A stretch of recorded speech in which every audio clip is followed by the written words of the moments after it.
그러니까 토지거래과제 3는 지금 별표가 3개로 지금 정리했고요. 이 부분은 솔직히 이행강제금에 대한 부분이에요. 나는 토지거래과제가 지금 우리 쪽으로 28회 때 넘어왔거든요. 28회 때. 이 이행강제금이 이렇게 중요한지 몰랐어요, 나. 그래갖고 지금 이 3에 대한 부분은 이행강제금이 주 타겟이라는 얘기예요. 이게. 그래서 이 부분을 우리 쪽에서, 그러니까 공법 쪽에서 넘어오고 나서 28회 때 넘어왔거든요. 28회 시험 이후에 29회만 제외하고 모두 다 출제했어요. 이행강제금을. 나 이렇게 중요한지 몰랐습니다. 이행강제금이. 어쨌든 그래서 이 부분이 별표가 3개가 된 거예요. 이게 이행강제금 때문에. 그걸 이제 주의를 하시라는 얘기고. 자, 그러면 이제 대표 문제는 조금 이따 풀어보기로 하고 핵심 내용을 보도록 하겠습니다. 그러면 토지를 이제 허가받은 목적대로 이용을 해야 돼요. 허가받은 목적으로 이용하는데 대통령령이 정하는 사유, 즉 행위지행이라든가 임대, 입영 등 이 허가받은 목적대로 이렇게 이용하지 못하게 된 경우 외에는 대통령령으로 정하는 기간, 그래서 우리가 이미 했죠. 거봉농사 대연임으로 했죠. 그러니까 5년의 범위에서 일단 허가받은 목적대로 토지를 이용을 해줘야 됩니다. 이렇게. 그럼 이때 허가받은 목적대로 토지를 이용하고 있는가? 실태조사를 합니다. 그럼 실태조사는 당연히 시군구청장이 하겠죠. 그래서 시군구청장이 매년 1회 이상 실태조사를 하게 돼 있어요. 실태조사를. 그래가지고 만약에 허가받은 목적대로 이용하지 않고 있다. 그러면 이때는 이제 이행명령이 떨어져요. 그럼 이때 이행명령은 일단 3월 내의 기간을 정해 나갑니다. 몇 개월하고요? 3월. 이걸 기억해 주시고 이 이행명령은 반드시 문서로 해야 됩니다. 구두로 하면 안 돼요. 그래서 문서로다가 일단은 3월 내 기간을 정하여 이렇게 이행명령이 떨어집니다. 그래서 3월에 동그라미 쳐놓고 문서로 한다는 것도 동그라미를 쳐놓으세요. 이렇게. 자, 그러면 이제 그럼에도 불구하고 이행명령을 때렸는데 그 이행명령 기간 내에 이행하지 않았다. 그러면 이때는 이행강제금이 떨어지거든요. 그럼 이행강제금은 토지취득가액이에요. 토지취득가액의 100분의 10의 범위에서 나갑니다. 토지취득가액의 100분의 10의 범위에서. 그럼 최고 몇 프로? 10%라는 얘기죠. 최고 10% 범위 내에서 나가요. 이때 토지취득가액은요, 일단은 기준이 실제 거래가를 기준으로 합니다. 실가 기준이에요, 이거는. 그래서 실가 기준이고요. 그래가지고 이제 나가는데, 이때 실가를 확인하기 어렵다. 그럼 공시지가 기준으로 나가죠. 이행강제금이. 이렇게 됩니다. 그러면, 이때 이행강제금 부과 기준이 있지 않습니까? 이거를 의외로 잘 물어봐요. 이거를 의외로 잘 물어보는데 이게 지금 허가받은 목적대로 쓰지 않고요. 방치해버렸어요. 방치를 했다. 그러면 10% 나가요. 그 다음에 이거 허가받은 목적대로 지가 쓰지 않고 임대를 해버린 거예요. 토지를. 임대해버리면 7% 나갑니다. 그 다음에 허가받은 목적대로 쓰지 않고요. 무단 변경을 하여 사용합니다. 그러니까 변경 이용했다.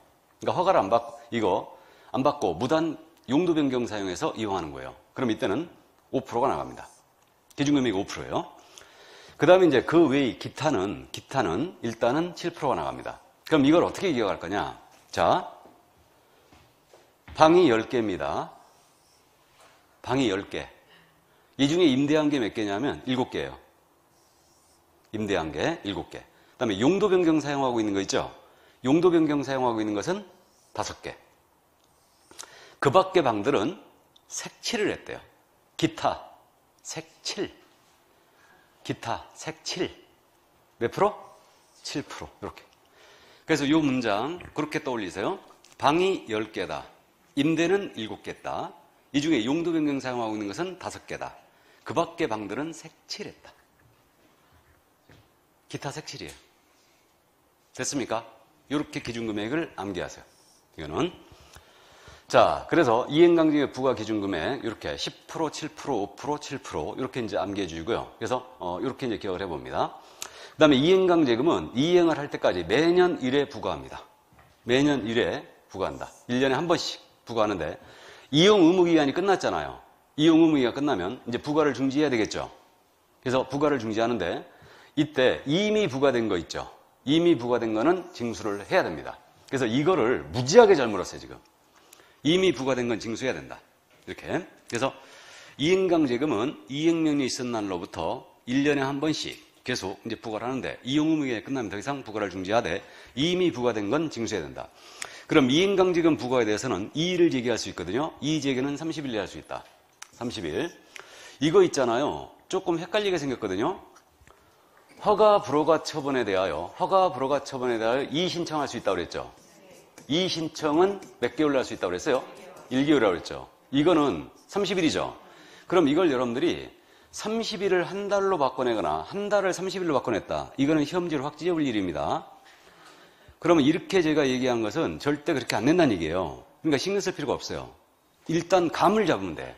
이의는 한 달이든 30일이든 이렇게 되는 거죠. 근데 그러니까 이걸 갖다가 바꿔낸다. 그러면 15일로 바꿔내거나 60일로 바꿔내요. 무슨 말인지 되시죠? 그러니까 30일을 한 달로 바꿔내거나 한 달을 30일로 바꿔내지 않습니다. 절대. 근데 정신 나간 선생님들이 모의고사 내면서 이걸 한 달로 바꿔내고 막 그래요. 이게 그래서 중개법 선생님들이 반성해야 돼. 문제를 내면서요. 여러분들이 문제를 선생이 내는 각도에 따라서 여러분들이 공부 방향을 틀거든. 그게 굉장히 중요하거든요. 그러니까 저는 모의고사를 낼 때도 내가 이렇게 내면 여러분들은 어떻게 문제를 풀까? 어떻게 공부를 할까? 이 생각을 하면서 냅니다. 근데 선생님들 보면 그 반성해야 된다는 게 이런 걸 쓸데없이 한 달로 바꿔내. 그러면 이거 한 달을 30일인지 한 달인지 반드시 암기해야 되는지 알고 이렇게 막 이걸 암기해요. 그건 결코 바람직한 방법이 아니에요. 그러니까 어쨌든 이거는 30일로 그냥 감만 잡으면 돼요. 이의제기 규정이 있고 이건 30일이다. 그러니까 이게 한 달이고 이게 30일이라는 걸 이제 암기하면 좋은데 크리티컬하게 암기를 할 필요는 없다는 얘기예요. 무슨 말인지 이해하셨죠? 또 이게 우리 과목에서 이 얘기 나왔으니까 즉시냐 지체없이냐 이런 것도 바꿔내는 생이 있거든요. 이거 미친 거지. 아니 시험에서 즉시를 지체없이로 바꿔내 지체없이를 즉시로 바꿔냈다. 이걸 갖고 틀린 이유로 만들었다. 진짜 아니할 말로 시험지 찢어볼 일이라니까 이거는. 그러니까 이런 것들을 암기할 필요가 없다는 게 이런 걸 바꿔내고 싶으면요. 틀리게 내고 싶으면 날짜로 넣어요. 시험에서는 다. 그러니까 중개법은 절대 장난치는 과목이 아니에요. 정확하게 암기하고 있느냐가 문제지. 근데 모의고사를 내면 선생님들이 이런 걸 막 바꿔내. 또 괄호 속에 있는 말 틀린 거 막 내놓고 우리 과목에서요. 괄호 속에 틀린 말 낸 적이 한 번도 없어요. 시험에서. 공법은 있다면서요. 문제 안 풀어봐서 모릅니까? 공법은 그 문제가 추접스럽게 괄호 속에 막 틀린 말 내고 그런데 근데 우리 중개법에서는요. 한 번도 그렇게 낸 적이 없어요. 괄호 속에 있는 말을 틀리게 내고 싶으면 끄집어내서 틀리게 내요. 그렇게 신사적으로 냅니다. 그러니까 그런 거 그렇게 신경 쓸 필요가 없다는 얘기예요. 그러니까 나중에 문제풀이 하면서 이런 스킬들을 다 연습을 해요. 그러니까 이런 것들을 이제 다 잡아내면 여러분들이 충분히 중개사법을 이제 공략을 하는 거죠. 이게. 근데 모의고사 보면 막 열받는 거지. 이게. 즉시를 지체없이 바꿔내고 30일 한 달로 바꿔내고 막 그러면 이게. 근데 중요한 데가 있어요. 정확하게 기억해야 될 때가. 근데 이런 것들은 제가 여러분들한테 확실히 주입을 해놓습니다. 정확하게 어떻게 해야 되는지 이런 것들은. 자, 그래서 이제 이 정도 이의제기 30일 내에 할 수 있다는 거 이해만 해두시고 다음에 이제 허가받은 목적대로 이용을 계속 안 했다. 그럼 허가를 취소해 버릴 수 있어요. 그래서 취소할 수도 있고요. 이때는 미리 청문을 하게 돼 있습니다. 일단 그래서 그 정도. 자, 그러면 이제 이 정도 이행강제금에 대해서 이해를 해두시고요. 다음에 이제 선매에 대하여 보겠습니다. 이 선매는 지금 공법 쪽에서 낼 때도 23회 외에는 낸 적이 없었고요. 다만 우리 32회 이번에 있었던 32회 시험에서 선매에 대해서 지문 하나로 출제했어요. 그러니까 선매 같은 거는 사실 안 내는 게 맞거든요. 안 내는 게 맞는데 역시 공법 쪽에서 잘 출제했던 부분이 아니고 그러니까 개념만 잡아두시면 돼요. 이거는. 그럼 아까 말씀드렸듯이 선매라는 것은 먼저 산다는 뜻이죠. 그럼 허가 신청 들어온 토지가 공익사업용으로 쓸 토지였거나 아니면 허가받은 목적대로 이용하지 않았어요. 허가받은 목적대로 이용하지 아니하고 있는 토지였다. 그러면 공공기관이 이것을 선매를 할 수가 있습니다. 그러니까 선매라는 것은 수용에 대한 반대말이에요. 그러니까 수용은 강제매수죠. 강제매수고 선매라는 건 뭐다? 협의매수예요. 그렇게 이해하면 돼요. 그러니까 협의매수하는 게 바로 선매다. 이게. 자, 그래서 이 공익사업용 토지라든가 토지거래 허가를 받았는데 허가받은 목적대로 토지를 이용하지 않고 있다. 그러면 이 토지에 대해서는 선매를 할 수가 있습니다. 이게. 그러면 이제 이 선매를 할 때는 그 시군구청장이 그 국가나 지방자치단체, 한국토지특공사, 그 밖에 공공기관이죠. 이들로 하여금 이제 해당 토지를 매수하게 할 수 있다는 얘기죠. 이자가 바로 선매자가 되는 거예요. 그래갖고 그 불허가 처분 나갔을 때 매수자가 될 수 있는 자들이 바로 선매자가 될 수 있는 자들이에요. 그게 이제 공공기관들입니다. 그래서 국가도 선매할 수 있고 지방자치단체 할 수 있고 나머지 공사들 그 기관들도 할 수가 있습니다. 이렇게. 그러면 이때 이제 선매 절차는 어떻게 되냐면 이 선매 절차에 대해서는요. 이 그림만 딱 기억을 해두세요. 이 그림 15일 한 달, 15일 한 달 요것만 기억해 두시는데 허가 신청 들어갔지 않습니까? 허가 신청 들어가면요. 만약에 선매가 이미 진행 중이었어요. 토지공사에 사겠다고 협의 중이었습니다. 그럼 선매가 진행 중인 사실 통지해 주게 돼 있죠. 통지를 해줘요.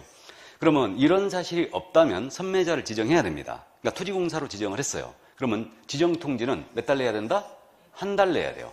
한 달. 그러면 토지공사가 지정이 됐다. 그럼 토지공사는 15일 내에 협의 들어가야 됩니다. 협의가 들어가야 되고 그 다음에 선매협의를 완료해줘야 되는데 선매협의 완료는 몇 달? 한 달 내에 역시 해줘요. 그러니까 숫자는 15일 한 달, 15일 한 달로 기억하세요. 이 그림을 기억하시고 그러면 선매협의를 완료해줘야 되는데 이거 언제나 꼭 선매를 해야 되는 거 아니죠? 그러면 가격이 맞아야 될 겁니다. 그럼 선매 가격은 지들이 필요에 의해서 사는 거 아니에요, 이제? 맞죠? 지들이 필요에 사니까 실가로 사면 참 좋을 텐데 이게 가장 높은 가격이죠? 근데 실가로는 우리 공공기관이 절대 안 하죠? 그러면 이거보다 좀 더 센 가격이 뭐예요?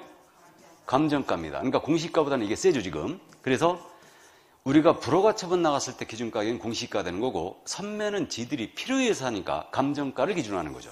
다만 허가 신청서에 적힌 가격이 감정가보다 적었어요. 그럼 그 경우로 매수해야 되겠죠? 선매해야 되겠죠. 그러니까 그렇게 됩니다. 그래서 이렇게 이제 기억을 해주시고 그러면 만약에 선매가 불성립했다. 이 다음 절차가 선매가 불성립을 해버리면 결국 가격이 맞아야 된다는 얘기죠. 그럼 이때는 허가 불허가의 처분을 지첩시해주게 돼 있어요. 알아보시겠어요? 선매가 불성립하게 되면 이때 불허가 처분 나가야 되는 거 아니에요? 그럼 불성립하게 되면 허가 불허가의 처분을 지첩시해주게 돼 있다. 이렇게. 이게 바로 선매였어요. 그러니까 이거는 출제 가능성 높아 보이지 않지만 일단은 이 정도로 감을 잡아두시기 바랍니다. 이 위에 써있는 내용이 전부 다 그 내용이에요. 그래서 이 그림으로 하나 딱 머릿속에 그냥 참고만 해두시기 바랍니다. 됐죠? 이 정도 이해해 두시고 나머지 이제 토지거래 관련해서 이 부분은 그냥 참고만 해두는데 권리의무의 승계 규정이 있어요. 이건 뭐냐면 토지 소유권자나 지상권자가 이자들에게 발생된 이미 부과된 그런 권리 의무가 있어요. 그럼 이 토지를 양수한 자 있죠. 양수한 자는 그 승계인에게 그대로 이전을 합니다. 그런 권리 의무는. 그 다음에 또 토지 소유자 지상권자가 이미 이 법에 따라 부동산 거래 신고법에 따라 명령을 받은 게 있어요. 그럼 그 승계인도 모두 이것을 승계를 합니다. 그대로. 그래서 이제 이렇게 규정이 있다는 거 참고만 해두세요. 이거는. 자, 그러면 기출문제가 어떻게 나왔나 잠깐 볼까요?